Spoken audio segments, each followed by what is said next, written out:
Ngayon, makikita naman po natin ng 60 days old na baboy na nilitson. Nakitang-kita po natin, manipis po ang taba. At ito po ay malutong. Sarap.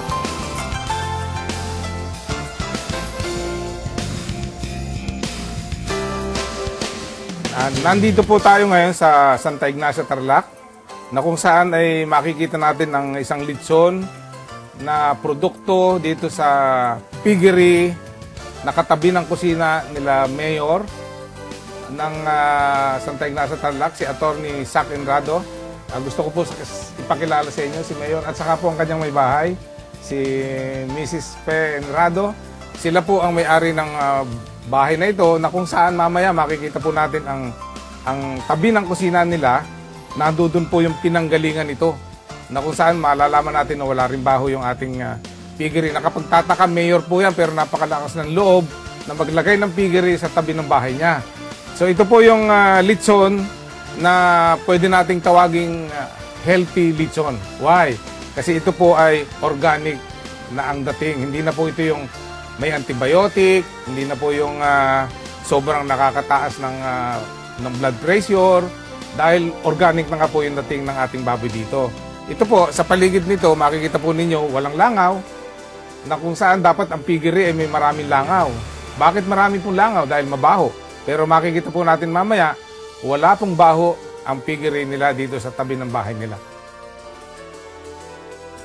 Ngayon naman, tingnan po natin ang lasa ng ating pinagmamalaking litson na galing sa organic na production. Ngayon, kanina nakita po natin kung gaano kanipis ang taba. Ngayon, titikman po naman natin yung lasa. Makikita po natin ang laman. Malambot po siya dahil 60 days old nga lang siya.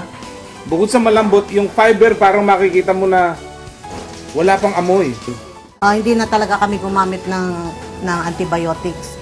Yung antibiotics, bukod sa mahal po, talagang stunted lang po yung growth ng mga baboy. Nakikita ho namin mula nung nag-alaga kami na malakas ho yung paglaki ng baboy.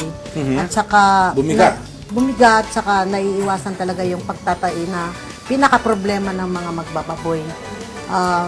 Dati po yun ang pinakamalaking problema ko sa, kahit maliit yung backyard namin, yun hong pagtatai ng baboy, yun hong pinakamalaking problema namin na mag-asawa. Siguro kami ho yung unang nag-trial dito sa Tarlac ng produkto nyo. Dahil marami na ngayon ang gumagamit. Dahil siguro dun sa panahon na desperado na rin ho ako na hindi ko malaman kung paano ayusin yung pagtatai ng baboy namin. Paglaki ng baboy, talagang makikita mabilis. Tapos nakikita namin 30 days na nga, kawawa na nga yung inahin dahil yung baboy sobrang laki na. Pero malakas kung magpagatas pa yung inahin. Nakatipid pa kayo? Dahil wala nang antibiotic, wala nang growth hormones, wala na po. Wala nang injection. Wala na po. Wow.